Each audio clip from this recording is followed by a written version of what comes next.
Olá, boa noite a todos. Sejam bem-vindos mais uma vez à nossa live, aos nossos canais, ao nosso encontro semanal.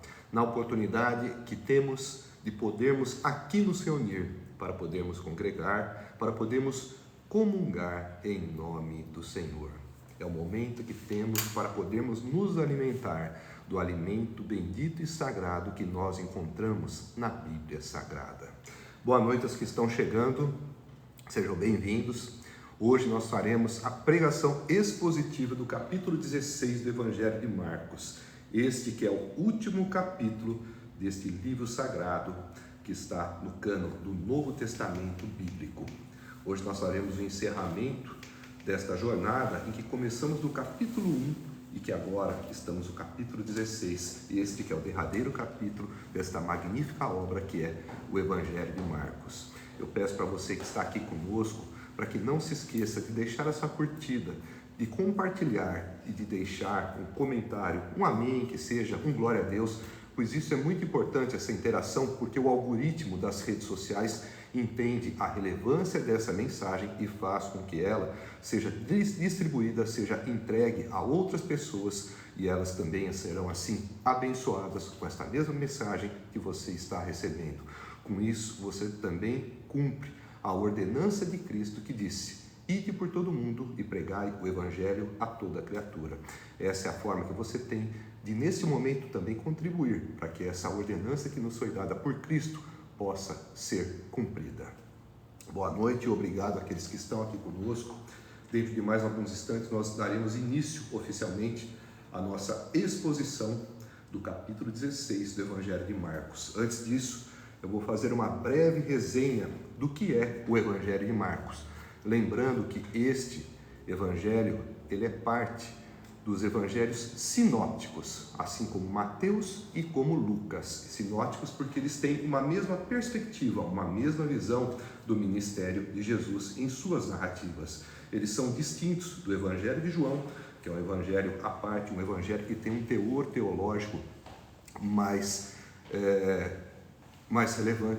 relevante não, mas eu diria que mais pronunciado. Evangelho este que nós começaremos a exposição na semana que vem. O Evangelho de Marcos foi escrito pelo evangelista João Marcos, que não foi um dos 12 apóstolos, mas que muitos entendem que as suas narrativas trazem muitas das memórias e dos fatos testemunhados pelo apóstolo Pedro. O Evangelho de Marcos ele foi inicialmente escrito, dirigido para o público de Roma, para aqueles da igreja que se encontravam na capital do Império Romano e também para os gentios, para os ainda não convertidos que estavam naquela mesma cidade. Esse evangelho, ele retrata muito mais as ações de Cristo do que os seus próprios ensinos. Esse evangelho traz Cristo constantemente em ação, curando enfermos, expulsando demônios, fazendo milagres e evangelizando, pregando a palavra. É um evangelho que retrata Cristo como servo e também como Senhor. Como servo, como aquele que veio muito mais para servir do que para ser servido. E também como Senhor dos senhores, como o Rei dos reis. Como aquele que no final morre, mas como havia anunciado, ressuscita 3 dias depois. Esse evangelho focado nas ações de Cristo, mais do que nos seus ensinos, tem como propósito levar a imagem de Cristo como um herói maior do que todos os heróis que já existiram. O público romano ele era muito afeito em dar valor às realizações dos seus imperadores e dos seus generais. E também se lembravam daqueles atos míticos dos heróis greco-romanos da antiguidade, muitos deles embasados em relatos fantasiosos, míticos, mas que permeavam o imaginário daquele povo, do povo romano, acostumado com grandes conquistas militares e que Marcos, percebendo esse perfil emocional e psicológico do povo para o qual ele se dirigia, ele trata de retratar Jesus como aquele que foi capaz de fazer feitos como nenhum general, nenhum imperador e nenhum herói da antiguidade foram capazes de fazer. Jesus foi aquele que venceu a morte, venceu o diabo, venceu o pecado para nos dar a vida eterna. Boa noite aos que estão chegando, sejam bem-vindos mais uma vez. Agora nós vamos nos preparar para dar início à pregação expositiva do capítulo 16 do Evangelho de Marcos, esse que é o último capítulo deste Evangelho. Antes, nós faremos uma oração. Senhor, peço a Ti, ó Pai, para que me dê a iluminação necessária para que eu possa ter o devido entendimento de cada palavra que for encontrada ao longo de cada trecho das Sagradas Escrituras. Peço que me dê também a inspiração do Teu Santo Espírito, para que através dela eu possa ter a devida compreensão do que as Tuas palavras têm a nos dizer, do que elas têm a nos revelar, e para que eu possa, assim, com a Tua luz e com a Tua inspiração, poder levar a Tua revelação a todos aqueles que eu encontrar, para que essas palavras que nós vamos agora ler, elas ganhem vida, para que elas sejam capazes de, como sementes, serem lançadas e semeadas nos solos férteis dos corações e das mentes daqueles que nos ouvirem, e para que lá chegando, a Tua luz e a Tua inspiração, que são provenientes do Teu Santo Espírito, haja na mente e no coração de cada um, fazendo com que essas sementes, como se encontrassem um solo fértil, começassem a dar frutos para 100, para 60 e para 30. Tudo para a glória do Seu nome. É assim que eu peço, em nome de Jesus. Amém. Vamos então, meus irmãos, dar início ao capítulo 16 do Evangelho de Marcos. Capítulo de suma importância dentro da narrativa bíblica, capítulo que atinge o seu clímax com a ressurreição. Nós vamos tratar do tema da ressurreição de Jesus, que é um tema central dentro dos evangelhos. É o tema do qual depende a nossa fé. Pois se nós não cremos na ressurreição de Cristo, a nossa pregação é em vão, porque é através da certeza da ressurreição em Cristo que podemos também ter a certeza da vida eterna. Por isso a ressurreição é um tema central dentro do cristianismo, porque é através dela que nós encontramos forças para caminhar dia a dia, tendo a certeza e a garantia de que aquele que nos comprou com o preço do seu sangue é o mesmo que pode nos dar a garantia de que nele encontraremos a vida eterna depois da morte ou depois da sua volta. A ressurreição de Cristo é a garantia que nós encontramos nele vida para sempre, vida em abundância, a vida verdadeira na eternidade bendita e sagrada que todos aguardamos e ansiamos. A narrativa do capítulo 16 se inicia com os seguintes dizeres: Quando terminou o sábado, Maria Madalena, Salomé e Maria, mãe de Tiago, compraram especiarias aromáticas para ungir o corpo de Jesus. No primeiro dia da semana, bem cedo, ao nascer do sol, elas se dirigiram ao sepulcro, perguntando umas às outras: Quem removerá para nós a pedra da entrada do sepulcro? Mas, quando foram verificar, viram que a pedra, que era muito grande, havia sido removida. Entrando no sepulcro, viram um jovem vestido de roupas brancas assentado à direita e ficaram amedrontadas. Não tenham medo, disse ele. Vocês estão procurando Jesus, o Nazareno, que foi crucificado? Ele ressuscitou, não está aqui. Vejam o lugar onde o haviam posto.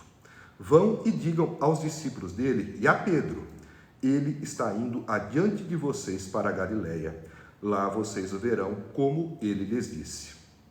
Tremendo e assustadas, as mulheres saíram e fugiram do sepulcro. E não disseram nada a ninguém, porque estavam amedrontadas. Quando Jesus ressuscitou, na madrugada do primeiro dia da semana, apareceu primeiramente a Maria Madalena, de quem havia expulsado 7 demônios. Ela foi e contou aos que com ele tinham estado.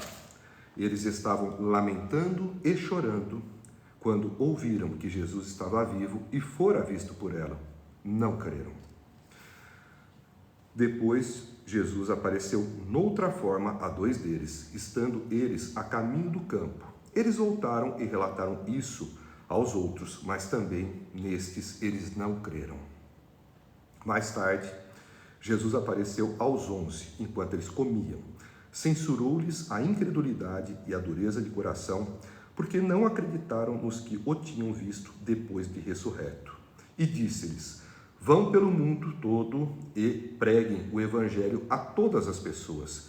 Quem crer e for batizado será salvo, mas quem não crer será condenado. Estes sinais acompanharão os que crerem. Em meu nome expulsarão demônios, falarão novas línguas, pegarão em serpentes, se beberem algum veneno mortal, não lhes fará mal nenhum, e imporão as mãos sobre os doentes, e estes ficarão curados. Depois de lhes ter falado, o Senhor Jesus foi levado aos céus e assentou-se à direita de Deus. Então os discípulos saíram e pregaram por toda parte. E o Senhor cooperava com eles, confirmando-lhes a palavra com os sinais que a acompanhavam. Essa é a leitura integral do capítulo 16 do Evangelho de Marcos. Um capítulo breve, mas de profundos ensinamentos para serem aqui extraídos. A ressurreição de Jesus, ela é também o cumprimento de uma profecia bíblica do Antigo Testamento. Aqui, particularmente, nós nos referimos à profecia que está no Salmo 16:10, que tem os seguintes dizeres: porque tu não me abandonarás no sepulcro, nem permitirás que o seu santo sofra decomposição. Essa é uma profecia messiânica do livro de Salmos, que retrata séculos antes da vinda e da própria morte de Jesus, aquilo que havia de acontecer com ele acerca da sua ressurreição. Porque se ele não seria abandonado no sepulcro e nem iria sofrer decomposição, é porque ele não iria, depois da morte, perecer. Ele não iria ter o seu corpo decomposto. Ele não sofreria a corrupção da carne. Ele seria, de fato, como foi, ressuscitado, ressurreto. E nós vemos nessa narrativa, logo em seu começo, que depois que logo no primeiro dia da semana, as primeiras pessoas que foram ao encontro de Jesus foram Maria Madalena, Salomé e Maria, mãe de Tiago. Essas três mulheres, elas haviam comprado especiarias aromáticas para ungir o corpo de Jesus. Nós vemos nessa narrativa que nenhum dos discípulos inicialmente estavam presentes, indo ao encontro do sepulcro, aonde se encontrava o corpo de Jesus, aonde ele havia sido colocado. Os discípulos nesse momento, eles estavam reunidos em Jerusalém, como nós vimos, eles choravam, eles se lamentavam, enquanto as mulheres agiam. Essa narrativa inicial do capítulo 16 faz uma exaltação da importância das mulheres no ministério de Jesus. Em outras passagens, nós vemos que Joana, esposa de Cusa, procurador de Herodes, Susana e a própria Maria Madalena eram mulheres que contribuíam financeiramente para o ministério de Jesus e do próprio grupo apostólico. Nós temos também no relato da crucificação a presença de mulheres e de homens, apenas o apóstolo João. Na descrição no Evangelho de João da cena da crucificação, lá estavam a mãe de Jesus, Maria, a irmã da mãe de Jesus, a irmã da própria Maria, que se entende ser Salomé, mãe dos apóstolos João e Tiago, a Maria, mãe de Tiago, que seria Tiago menor, Tiago, filho de Alfeu, um outro apóstolo, além de Maria Madalena. Havia 4 mulheres e havia somente um dos discípulos, um dos apóstolos. Todos haviam fugido. Eram as mulheres que estiveram com Jesus durante a sua crucificação, mais o apóstolo João. E foram elas que primeiramente se dirigiram ao sepulcro e que tiveram a honra de se depararem com o sepulcro vazio. Um sepulcro que nos dava a certeza que ele estava vazio, porque quem estivera ali morto, agora vivia, agora estava vivo, conforme anteriormente ele prometia. Nós vemos nessa passagem a importância das mulheres e nós vemos que elas levavam especiarias aromáticas para ungir o corpo de Jesus. Ainda que elas não tivessem uma fé completa na ressurreição, elas tinham uma profunda veneração por Jesus, que já havia tido o seu corpo ungido por José de Arimateia e por Nicodemos, como nós vemos no relato do Evangelho de João, logo depois da morte, com 100 libras de especiarias. Elas ainda já eram 45 quilos, em torno disso.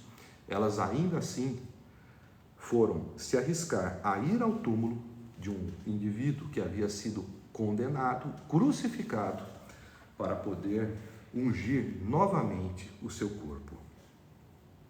E na sequência narrativa nós vemos que no primeiro dia da semana, bem cedo, ao nascer do sol, elas se dirigiram ao sepulcro, perguntando umas às outras: quem removerá para nós a pedra da entrada do sepulcro? Mas quando foram verificar, elas viram que a pedra, que era muito grande, havia sido removida.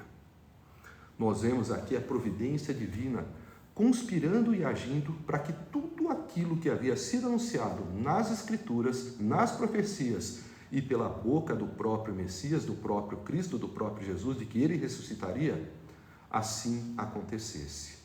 Nós vemos que elas estavam preocupadas com a abertura do túmulo, preocupadas com quem tiraria a pedra do caminho delas para que elas pudessem chegar a Jesus. E essa pedra, segundo alguns relatos, seria uma pedra de toneladas. Relatos dizem que cerca de 40 homens eram necessários para poderem mover essa pedra. E nós vemos pelo relato dos demais evangelhos que essa pedra foi tirada pela ação angelical, pela ação dos mensageiros de Deus, pela ação do braço do próprio Senhor se manifestando na figura de anjos. Nós vemos que elas estavam preocupadas em quem removeria a pedra, mas quando elas chegaram, a providência divina já havia abrido o caminho. Já tinha tirado a pedra, e a pedra foi tirada não para que o Senhor saísse, mas para que elas vissem que o túmulo estava vazio, porque o Senhor havia ressuscitado. Cristo não precisava de pessoas ou de anjos para tirarem a pedra. Ele era capaz de fazer isso por si. Afinal de contas, o mesmo Cristo que ali havia ressuscitado era o Cristo que havia aberto o mar há 1500 anos antes para o povo de Deus do Egito para a terra Canaã, de Canaã poder passar. Então nós vemos que a pedra foi removida não para que Cristo saísse, mas para que aqueles que iam até ele pudessem se certificar de que o sepulcro estava vazio. E nós vemos que entrando no sepulcro, as mulheres viram um jovem vestido de roupas brancas, assentado à direita, e ficaram amedrontadas. E ele disse: não tenham medo, vocês estão procurando Jesus, o Nazareno, que foi crucificado? Ele ressuscitou, não está aqui. Vejam o lugar onde o haviam posto. Essa foi a melhor notícia que elas poderiam ouvir. Elas estavam ali amedrontadas, assustadas, porque talvez estivessem se deparando com alguém que teria, em um primeiro momento, no entendimento delas, roubado o corpo do Senhor. Mas, quando ele diz: vocês procuram a Jesus o Nazareno que foi crucificado, ele ressuscitou, não está mais aqui, isso era a melhor notícia que elas poderiam ouvir, porque essa era a certeza de que nós temos a vida eterna. Porque aquele que venceu a morte, que venceu o diabo, que venceu o pecado e que disse que ressuscitaria, ele de fato ressuscitou. Então ali elas ouvem a melhor notícia que nós, que somos cristãos, poderíamos ter: a ressurreição de Jesus. Pois toda a nossa fé se embasa neste ato. Nós vemos os grandes líderes de outras religiões e nós percebemos que a maioria deles tem um túmulo para ser visitado. Isso não acontece com Jesus, porque o corpo de Jesus foi ressurreto e mais tarde ele foi para os céus levado, ele ascendeu. Então isso difere plenamente de qualquer outra religião. Isso faz com que o cristianismo seja único e com que Cristo seja o único caminho para se chegar a Deus, o único caminho para se ter a vida eterna. Na sequência, aquele mesmo jovem vestido de roupas brancas que havia dito que Jesus havia ressuscitado, também diz a elas: vão e digam aos discípulos dele e a Pedro: ele está indo adiante de vocês para Galiléia. Lá vocês o verão, como ele lhes disse. Aqui nós vemos que Jesus já havia combinado com os discípulos de que depois que ressuscitasse, ele encontraria com eles na Galiléia. E nós encontramos esse relato no próprio Evangelho de Marcos, no capítulo 14, versículo 28. E nós vemos aqui a necessidade das mulheres irem dar o testemunho da ressurreição de Jesus. Essa boa notícia não deveria ficar guardada somente com elas. Elas deveriam compartilhar. Esse que é um pilar central da fé cristã. Elas deveriam levar aos discípulos, porque eles foram aqueles que foram escolhidos para depois serem os alicerces e também pilares da igreja primitiva. Aqueles que dariam início à grande comissão, ao grande comissionamento de ir por todo mundo e levar o evangelho a toda criatura. Então, esta mensagem deveria ser levada a eles. E mais, nós vemos também a providência se preocupando com a pessoa de Pedro. Diga aos discípulos dele e a Pedro. Pedro não foi lembrado aqui por ser uma liderança iminente, por ser um homem brilhante, por ser uma pessoa corajosa, mas não, pelo contrário, porque Cristo sabia que Pedro estava aqui vivendo um momento de crise existencial, de conflito interior. Era um momento em que Pedro estava amargurando as dores da negação, o arrependimento, estava levando consigo ainda a culpa. Lembremos que Pedro foi aquele que, quando o Senhor falou, quando Jesus disse aos seus discípulos que todos o abandonariam, Pedro contradisse Jesus e falou que de forma alguma ele, Pedro, o abandonaria. E Jesus respondeu: antes que o galo cante 2 vezes, 3 vezes você me negará. E Pedro, corajoso, ousado e até mesmo soberbo, respondeu a Jesus que mesmo que tivesse que morrer com ele, ele não o negaria. E nós sabemos o que aconteceu. De fato, Pedro negou Jesus 3 vezes. Pedro estava ali completamente derrotado, se sentindo humilhado, devastado e, quem sabe, até pensando em abandonar o seu ministério. Mas nós vemos neste momento a preocupação da divina providência com aquele homem que era o mais abalado. Foi justamente ele, dentre os remanescentes, que foi citado, porque ele era aquele que naquele momento mais precisava da mão estendida do Senhor. E nós vemos, como eu já disse, que Jesus havia dito que os encontraria na Galiléia. Mais uma profecia sendo cumprida, uma profecia de que os encontraria depois que ressuscitasse, e agora ele está ressurreto. Nós vemos na sequência que as mulheres, tremendo e assustadas, saíram e fugiram do sepulcro, e não disseram nada a ninguém, porque estavam amedrontadas. Nós vemos que este temor que elas demonstram é diferente da covardia que os discípulos mostraram. Nós lembramos aqui que no ato da crucificação, somente o apóstolo João estava junto com as mulheres ao pé da cruz. Todos haviam fugido. E agora, no dia previsto para a ressurreição, só as mulheres ousaram ir ao túmulo. Só elas estavam lá. Não havia nenhum homem para remover a pedra, não havia nenhum homem para crer nas palavras de Jesus de que ele ressuscitaria e de romper as portas, romper as barreiras, sair da casa e ir ao encontro do Senhor para ter a visão da glória do Cristo ressurreto. Ninguém. As mulheres é que estavam lá, nenhum dos discípulos. Então, este temor que nós vemos, na verdade, é muito mais uma reverência, uma surpresa, do que um ato de covardia, como tiveram os discípulos.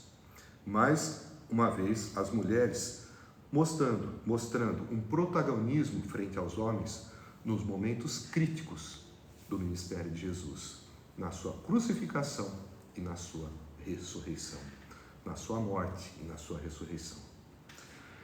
Na sequência, nós vemos que quando Jesus, uma narrativa em que enfatiza novamente a importância das mulheres e o reconhecimento de Jesus por tudo que elas lhes fizeram.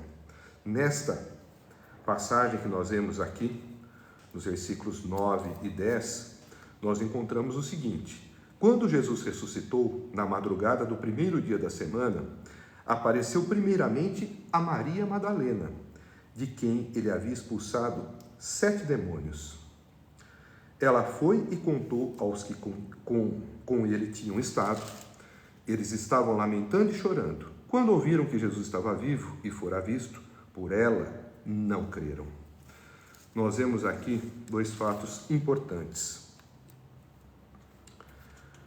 Nós vemos o privilégio que Jesus dá e um ato de prestígio também que Jesus dá às mulheres, como reconhecimento por toda aquela contribuição que elas fizeram, auxiliando financeiramente seu ministério, fazendo parte do discipulado. E nós vemos que nesse momento crítico foram elas que estavam juntamente dele. No momento em que ele agonizava na cruz, era elas que enxugavam, simbolicamente falando, as suas lágrimas. E isso Deus não esquece. Nós, muitas vezes, somos ingratos e somos injustos, mas Deus é justiça e Deus é amor. Não existe uma forma melhor de gratificar alguém, dentro desse contexto da narrativa bíblica, do que mostrar para aquele que esperava o Cristo ressurreto que ele, de fato, estava vivo. Foi nesse sentido que Jesus prestigiou as mulheres, escolhendo uma delas para ser a primeira testemunha da sua ressurreição. E nós vemos que Deus muitas vezes transcende a razão humana, transcende a visão natural que o próprio homem costuma ter. Afinal de contas, ele escolhe uma mulher que já havia sido possuída por 7 demônios, que ele mesmo a havia libertado. Ele escolhe uma improvável, afinal de contas, as mulheres eram desprezadas naquele tempo, as mulheres não tinham os mesmos direitos que os homens possuíam, e elas sequer valiam como testemunhas legais em um julgamento. Elas não poderiam dar um testemunho válido, mas para Jesus isso não vale, isso não importa. Ele escolhe quem ele quer, e ali ele escolheu Maria Madalena para testemunhar a sua ressurreição. E o que nos chama a atenção é que ela foi, conforme havia sido ordenado por aquele anjo, por aquele jovem vestido de roupas brancas que estava dentro do túmulo à direita. Ela vai e conta aos que andavam com Jesus, no caso aos apóstolos, que ele estava vivo e que ela o viu, ela foi testemunha. E nós vemos nessa passagem que quando ela vai ao encontro dos discípulos, eles estavam lamentando e chorando. E por que lamentavam e choravam? Porque não acreditavam que Jesus ia ressuscitar. Por mais que Jesus tenha dito por diversas vezes aos seus discípulos, ao grupo apostólico, de que ele morreria e de que ele ressuscitaria e que ele tinha vindo com este propósito, mesmo conhecendo as escrituras do Antigo Testamento que falavam a respeito da morte e ressurreição do Messias, Jesus Cristo, eles ainda assim não criam. E não criam porque era um costume daquela época, dentre os judeus, não acreditarem na ressurreição, exceto na ressurreição do último dia. Nesse sentido, é importante que nós nos lembremos que Cristo havia ressuscitado Lázaro, havia ressuscitado a filha de Jairo e o filho da viúva de Naum. Portanto, havia provas suficientes de que Cristo era capaz de ressuscitar pessoas. E ele havia anunciado também que ele mesmo ressuscitaria. O fato é que os judeus não criam de uma maneira universal na ressurreição. Como disse, eles criam na ressurreição do último dia, mas eles não criam na ressurreição de uma pessoa normal. Por isso, muitos não criam e os próprios discípulos foram contaminados com este pensamento herético. Herético porque contrário às Escrituras. As Escrituras anunciavam que o Messias ressuscitaria e Jesus deu os sinais suficientes de que ele era o Messias e antes da sua morte, da sua ressurreição, já haviam muitas profecias bíblicas que diziam a respeito dele que já haviam sido rigorosamente cumpridas. Então, da mesma forma que não creram que Cristo ressuscitaria, por isso choravam e lamentavam a sua morte, nós vemos também um preconceito com a pessoa de Maria Madalena, porque ela, que era mulher, eles não imaginavam que seria ela a primeira a ver o Cristo ressurreto. O fato de ser mulher e o fato deles estarem vivendo em um cenário cultural onde não se cria realmente na ressurreição, fez com que eles duvidassem das palavras de Maria Madalena e não crescem. E nós vemos na sequência da narrativa, depois Jesus apareceu noutra forma a dois deles, dois outros discípulos, que não são parte do grupo dos apóstolos.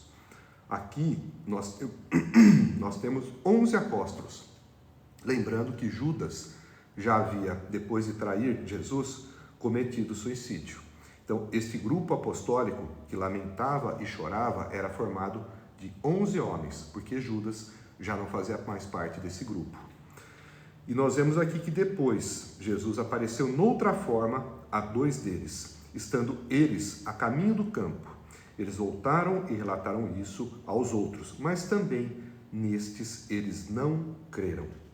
Esses dois, nós sabemos que um deles é chamado de Cleopas, e é o esposo de Maria, mãe de Tiago. E nós vemos que nem o testemunho destes dois homens fez com que os apóstolos crescem. Nem o testemunho deles. A lei judaica dizia que quando fosse dado um testemunho com pelo menos 2 pessoas, e eles não aceitavam mulheres, somente homens, esse testemunho deveria ser considerado como válido. E ali foram 2 que deram testemunho, eram 2 homens, 2 discípulos que não faziam parte daquele grupo apostólico originalmente formado por 12, mas que agora eram de 11, e eles também não creram em Maria Madalena, não creram nesses 2 discípulos. Nós vemos que a incredulidade dos apóstolos foi um fato explorado ao longo de todo o Evangelho. Eles viam um milagre e depois muitas vezes questionavam a respeito de quem era de fato Jesus Cristo. Eles tinham visto Jesus multiplicar os pães, mas quando viram Jesus chegando, andando sobre as águas, eles ficaram em dúvida, achando que era um fantasma. Quando Jesus acalma a tempestade, eles se perguntam: quem é este que até o vento e o mar lhe obedecem? Pedro, em um dado momento, diz: você é o Filho do Deus vivo. E depois, quando Jesus diz que ele teria que sofrer, que morrer, que ser humilhado, Pedro diz: de forma alguma, jamais isso vai acontecer com você. E Jesus o repreende dizendo: aparta-te de mim, Satanás, porque não conhece as coisas de Deus, mas só as coisas dos homens.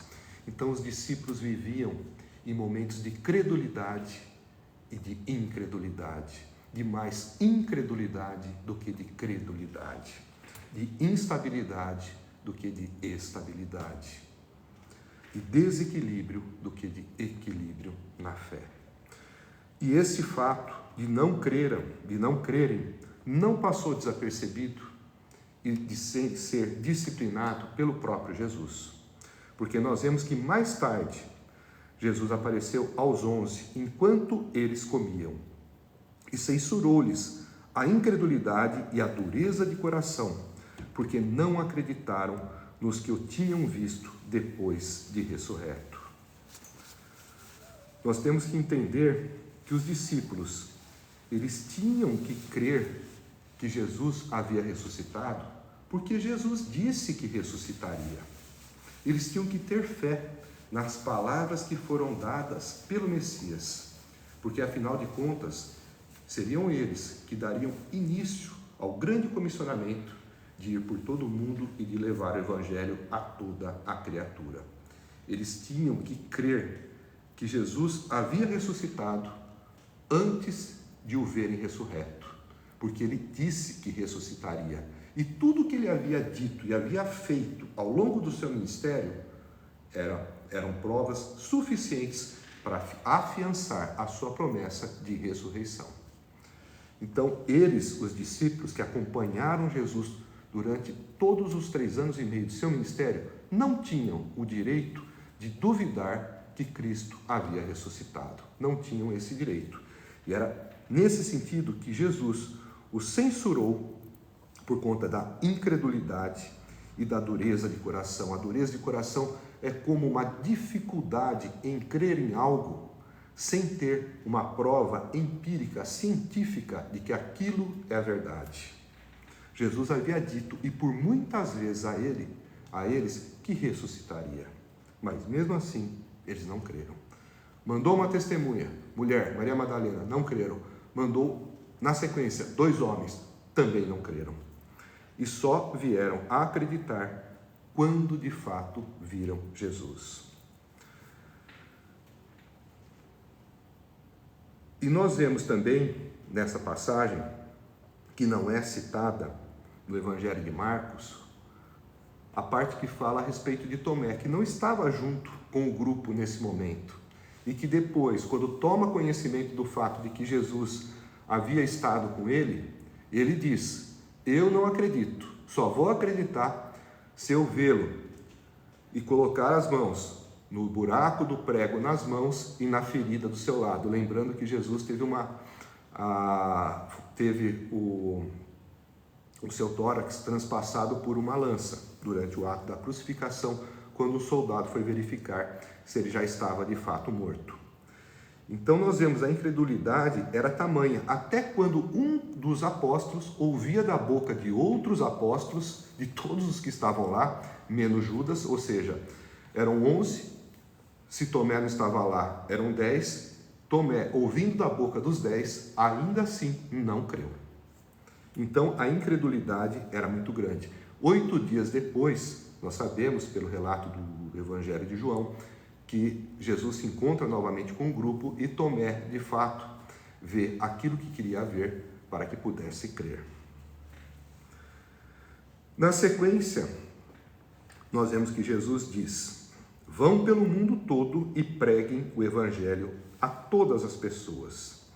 Esse é o grande comissionamento. Essa é uma grande missão que todos os cristãos têm para cumprir. Isso não foi dado somente para os apóstolos ou para os discípulos do tempo de Jesus Cristo. Esse grande comissionamento, ele continua em aberto e ele continua valendo e ele só se encerrará no dia que Jesus Cristo voltar. Porque o grande comissionamento de levar o Evangelho a todas as criaturas, a todas as pessoas, é fazer justamente com que, ouvindo a palavra, elas desenvolvam a fé salvífica, A fé que produz salvação. A fé que faz o indivíduo crer que Jesus é o Filho de Deus, é o próprio Deus vivo que se fez carne e habitou entre nós, e que por ser Deus tem poder e autoridade suficiente para perdoar pecados, quando a Ele nos confessamos, mostrando um arrependimento sincero. É necessário crer e é necessário também se arrepender para se obter o perdão dos pecados e ficar justificado. Uma condição, um termo jurídico que quer dizer limpo e imaculado, como se fosse um réu primário, sem nenhum pecado. Condição esta de justificado, que é uma condição inegociável para poder-se entrar no reino de Deus. E nós sabemos que a fé vem de ouvir a mensagem, e a mensagem é ouvida mediante a palavra de Cristo, como está na carta de Paulo aos Romanos. Então, nós devemos pregar o Evangelho a todas as pessoas. Os que creem na doutrina da eleição, os que são calvinistas, que acreditam que os eleitos serão salvos de qualquer maneira, eles devem pregar também, porque os eleitos, eles só são salvos quando eles ouvem o Evangelho e são, a partir daí, chamados. Quando são chamados, eles também são justificados. E quando Deus também os justifica, depois eles glorificam. Então, o Evangelho deve ser pregado a todos. Nós não sabemos quem são os salvos, nós não sabemos quem são os eleitos, só Deus quem sabe. Mas a ordem que Ele nos deu, na pessoa de Cristo, é para que esse Evangelho seja pregado no mundo todo, para todas as pessoas. E nós vemos na sequência uma outra passagem que merece consideração e discussão, quando Cristo, depois de dizer, vão pelo mundo todo e pregue o Evangelho a todas as pessoas, Ele acrescenta, quem crer e for batizado será salvo, mas quem não crer será condenado. Nós vemos aqui que para ser salvo é preciso crer. Nós não vamos entrar aqui numa discussão acerca da doutrina da salvação, que é pela graça, por meio da fé e não pelas obras. Mas o fato é que quem crer e for batizado será salvo. É importante aqui que nós enfatizemos que o ato de crer é o que produz a salvação. Nós vemos em outras passagens que, além de crer, é necessário se arrepender. Se arrepender, confessar a Deus os pecados, para ter os pecados perdoados e ficar justificado, como se não tivesse nenhum pecado, para poder de fato entrar no reino de Deus. Então, nós sabemos que é necessário crer. Isso é uma condição essencial para o indivíduo ser salvo. E o batismo, como fica o batismo nessa situação? O batismo, ele não é um ato ou um ritual ou um ato sacramental essencial para a salvação. E por que não? Porque o ladrão na cruz, ele não foi batizado e ele foi salvo, conforme nós podemos ver no relato que está no Evangelho de Lucas. O ladrão que estava à direita, ele creu em Jesus. Ele, pela atitude de reconhecer os erros que cometeu e de que merecia estar ali sendo punido pelos atos que praticou, equivocados que praticou, ele teve também arrependimento. Então, ele foi salvo e ele não teve tempo de ser batizado. Então, o ladrão da cruz é um exemplo emblemático de que não é o batismo que traz salvação, mas o ato de crer. E nós sabemos também que o batismo, dentro de uma cosmovisão bíblica, ele tem um papel de dar um testemunho do indivíduo para a sociedade acerca da sua fé em Jesus Cristo. É uma confissão pública de fé em Jesus Cristo. O indivíduo se converte e depois ele vai publicamente manifestar a sua conversão, dar testemunho dela, dar testemunho de Jesus por meio do batismo. O batismo, que fique bem claro, biblicamente falando, não é ele que traz salvação. E nós também devemos lembrar que na Bíblia não há exemplo de batismos de criança. Nós não temos crianças sendo batizadas na Bíblia. E por quê? Dentro desta visão de ter que crer para poder se converter e depois ser batizado para dar o testemunho, nós temos dentro dessa visão um entendimento de que para o indivíduo crer, ele precisa ter maturidade, e a criança não tem maturidade. Por isso que, biblicamente falando, não há fundamento em se fazer batismo de crianças. Algumas igrejas protestantes, evangélicas, tradicionais e de boa fundamentação têm o hábito de batizar crianças, mas o entendimento deles é que o batismo seria uma substituição da circuncisão. Mas o fato é que, biblicamente falando, não há batismo de crianças. Então é um outro fato importante e relevante para nós observarmos nessa situação. Quem crer e for batizado será salvo, mas quem não crer será condenado. Veja que não é quem não for batizado, é quem não crer. O que traz a salvação, o que deflagra todo o mecanismo salvífico é o ato de crer. Quem não crer será condenado. Quem crer e for batizado será salvo. Lembrando que o batismo não é um elemento essencial para a salvação, mas ele é aquilo que dá para o cristão a oportunidade de testemunhar a favor de Cristo.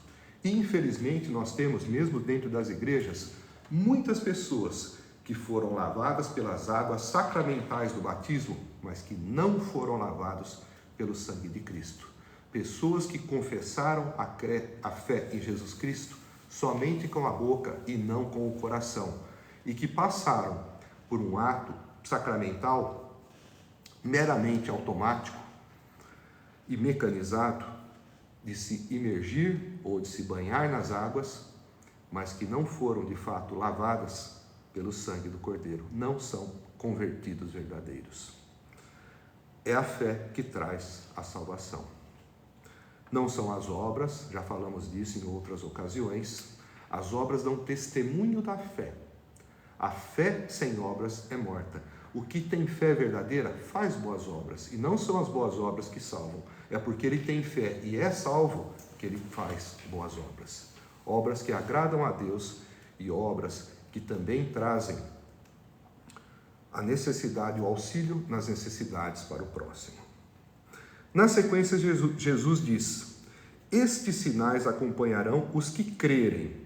Em meu nome expulsarão demônios, falarão novas línguas, pegarão em serpentes, e se beberem algum veneno mortal, não lhes fará mal nenhum. Imporão as mãos sobre os doentes e estes ficarão curados. Essas situações todas nós vimos acontecendo ao longo do livro de Atos dos Apóstolos, exceto o fato de alguém ter bebido veneno mortal e de não ter morrido. Não há nenhum relato de pessoas que beberam veneno e que sobreviveram, ou que simplesmente foram envenenadas. Todos os demais relatos que estão aqui elencados como sinais miraculosos, nós encontramos no livro de Atos dos Apóstolos. Expulsão de demônios, indivíduos falando em novas línguas. Tivemos ali o Pentecostes na cidade de Jerusalém, depois o Pentecostes samaritano, tivemos o Pentecostes da casa de Cornélio, na cidade de Cesareia, e também na cidade de Éfeso. Foram 4 situações muito bem relatadas em que houve a manifestação do dom de línguas e que se falou em outras línguas, novas línguas. O apóstolo Paulo, na ilha de Malta, ele foi picado por uma serpente, mas nada lhe aconteceu. E nós sabemos que a imposição de mãos sobre doentes ocorreu em diversas situações e que todos eles ficaram curados. Isso está muito bem registrado ao longo do livro de Atos dos Apóstolos.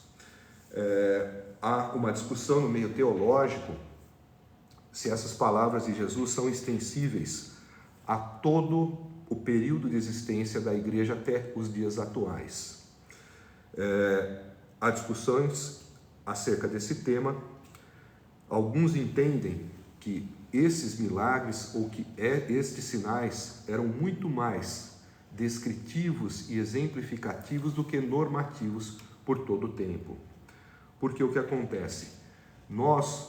Eu particularmente e muitos outros acreditam que nós temos ainda milagres acontecendo no dia de hoje, mas não na mesma escala, na mesma frequência e na mesma intensidade que havia na época em que a igreja primitiva estava se edificando. Nós vamos entender por quê. Nós vemos logo na sequência a seguinte narrativa. Depois de ter-lhes falado, o Senhor Jesus foi elevado aos céus e assentou-se à direita de Deus. Então os discípulos saíram e pregaram por toda parte, e o Senhor cooperava com eles, confirmando-lhes a palavra com os sinais que a acompanhavam. Nós vemos que estes sinais miraculosos que Jesus havia ali elencado, como a capacidade de expulsar demônios, falar em novas línguas, pegar em serpentes, se beber algum líquido venenoso, não acontecer mal nenhum e curar doentes com a imposição de mãos, eram sinais ali necessários naquele período de implantação da igreja primitiva e de pregação inicial do evangelho, justamente para legitimar a mensagem e o ministério daqueles primeiros homens. Então, havia ali a necessidade desses sinais e milagres para legitimar a palavra que eles iriam levar. Uma palavra que havia acabado de ser entregue e que precisava, de fato, ser credibilizada por meio de sinais miraculosos. E nós vemos também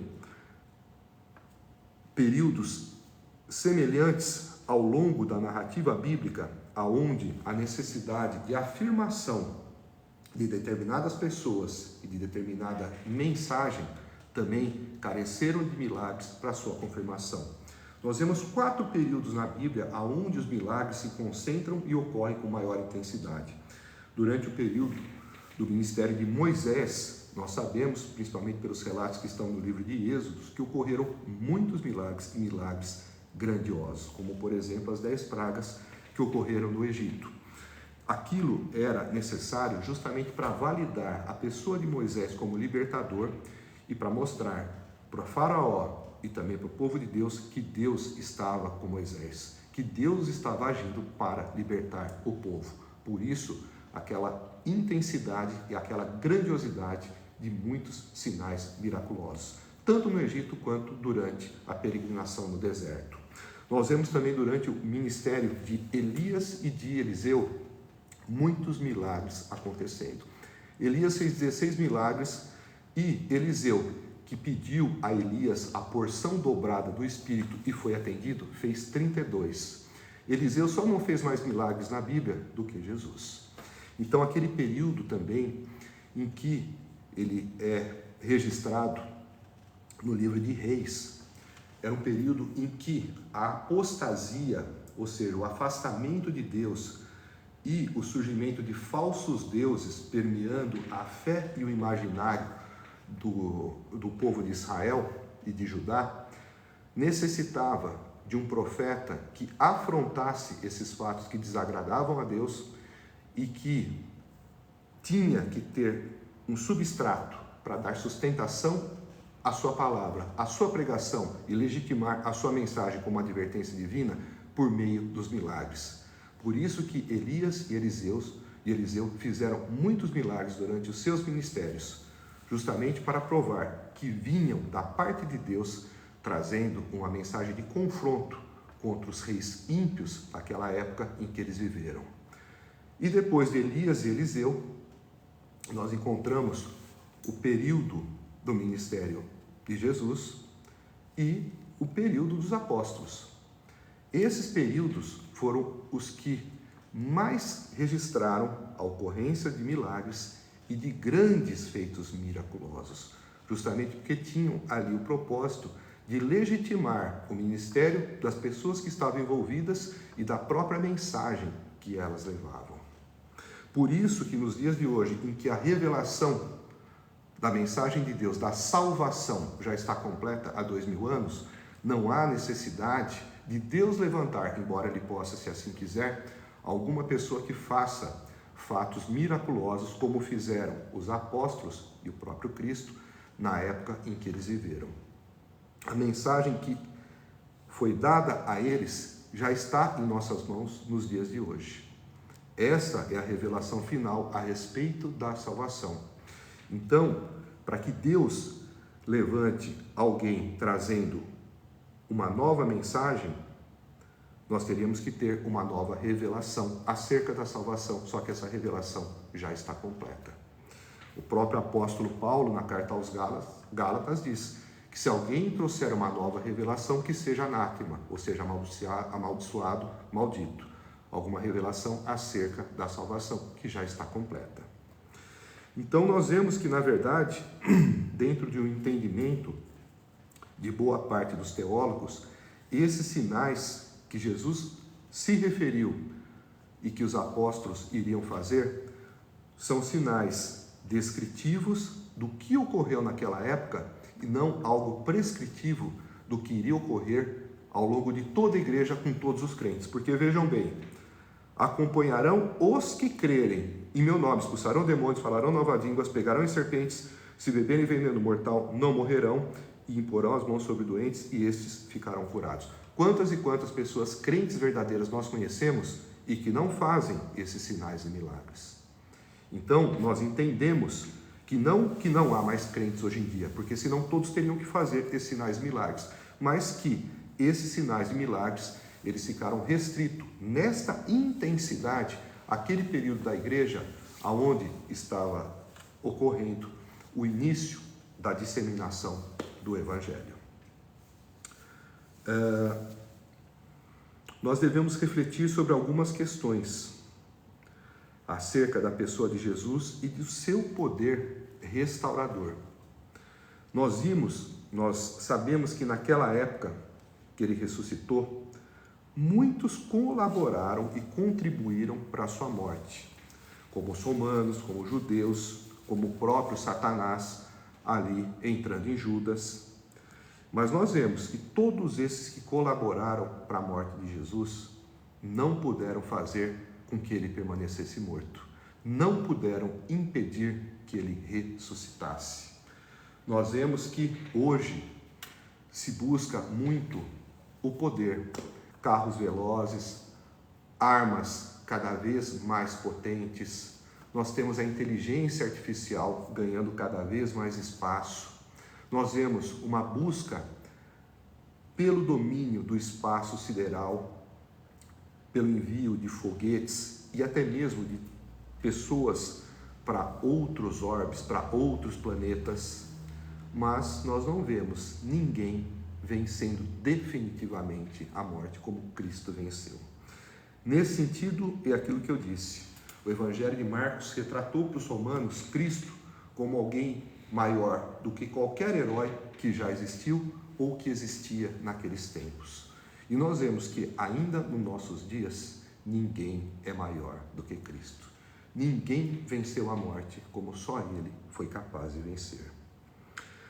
E nós devemos também, já que a ressurreição é um ponto central do Evangelho de Cristo, ter muito cuidado com falsas interpretações, com falsas informações e com muitas heresias que costumam circular até mesmo dentro do meio acadêmico.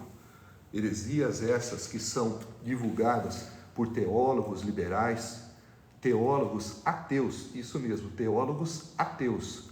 Há ateus que fazem teologia para fazer uma espécie de teologia reversa, para tentar desconstruir a veracidade dos milagres bíblicos, dos milagres de Cristo, para tentar desacreditar as Escrituras. Heresias que a gente encontra acerca da ressurreição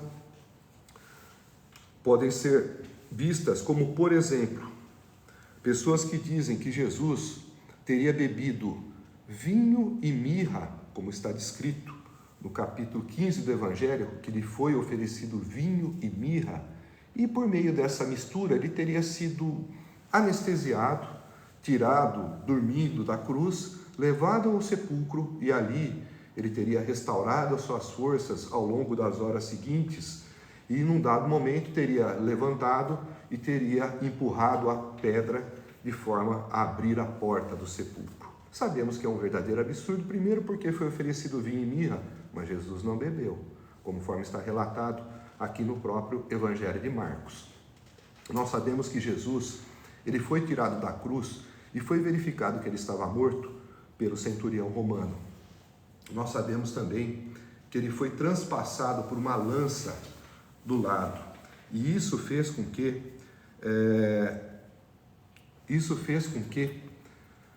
ele tivesse, além de todos os outros ferimentos que ele experimentou, uma ferida mortal. Digo isso como médico, como cirurgião, não atuo mais, mas uma lança transpassando o indivíduo pelo lado é algo, sobretudo naqueles tempos, sem tratamento, tido como uma ferida mortal. Algo que ninguém conseguiria sobreviver. Então, este tipo de heresia é algo que nós não devemos acreditar. Muitos criam essa ideia por ignorância e outros a aceitam pelo simples fato de quererem negar a fé na ressurreição. Outros acabam ainda por dizer que as mulheres, elas erraram no túmulo. O túmulo estava vazio porque elas foram no túmulo errado.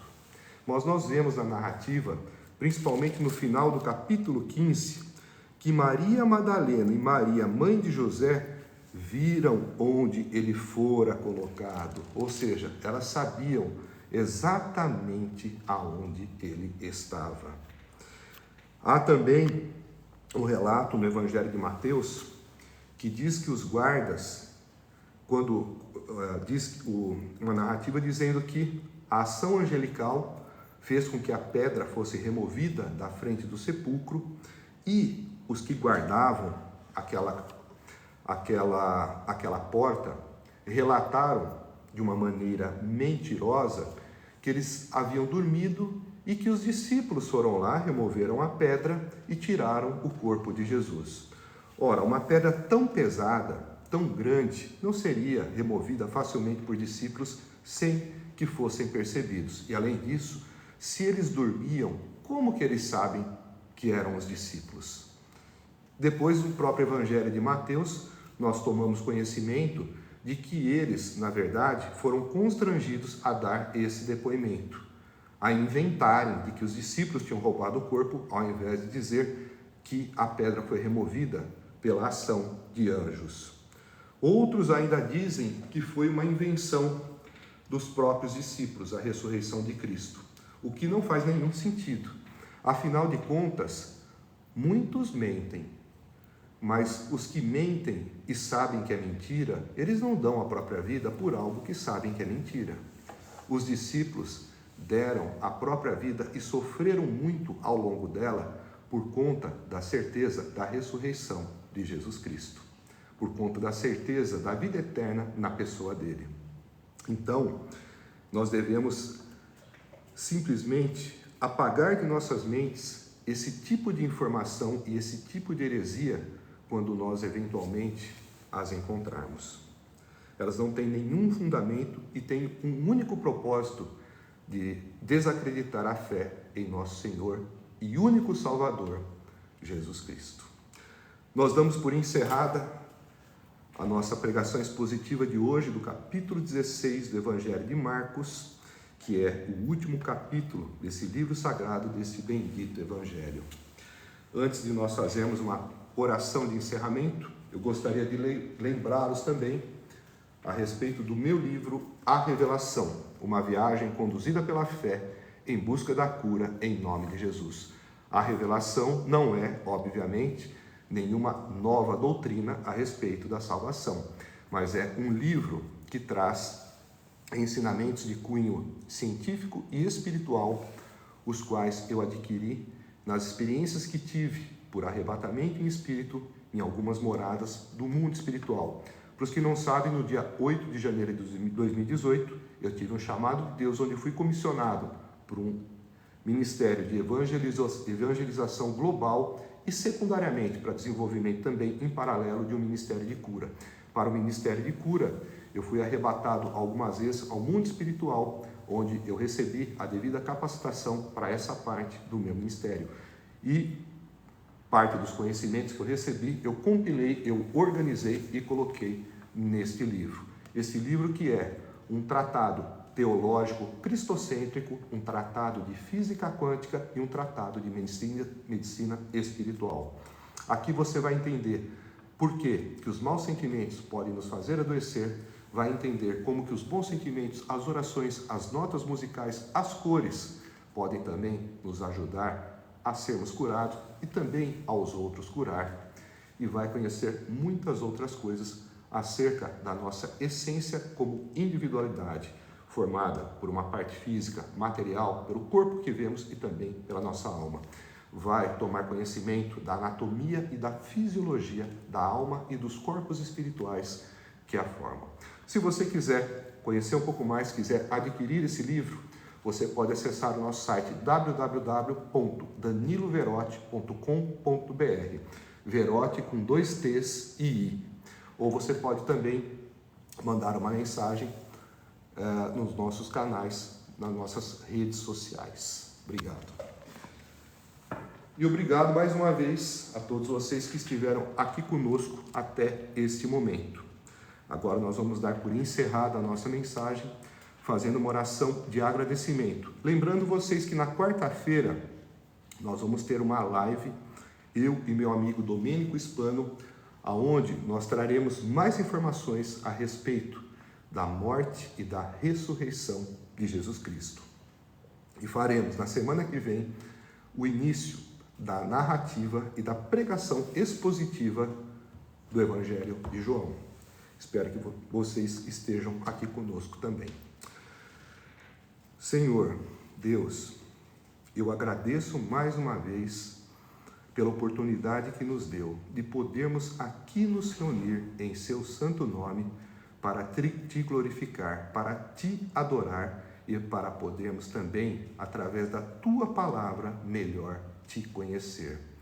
Eu peço também a ti, ó Pai, para que mais oportunidades como esta nos seja concedida, para que possamos, dia após dia, melhor te conhecer, conhecer a tua palavra e aos outros também evangelizar, fazendo com que a ordenança de seu santo e divino Filho, o nosso Senhor e Salvador Jesus Cristo, seja cumprida e com que muitas almas sejam a Ele levadas através do ouvir da tua palavra. É o que eu te peço humildemente em nome de Jesus. Amém. Obrigado mais uma vez, pessoal, por todos que estiveram aqui conosco. Peço para que Deus lhes abençoe as vossas casas, as vossas famílias, e peço para que Deus faça com que a sua paz, a paz verdadeira, através do seu Santo Espírito, esteja com cada um de vós. Nos encontraremos em breve, logo logo. Obrigado, tchau aí, uma boa noite para vocês. Fiquem com Deus.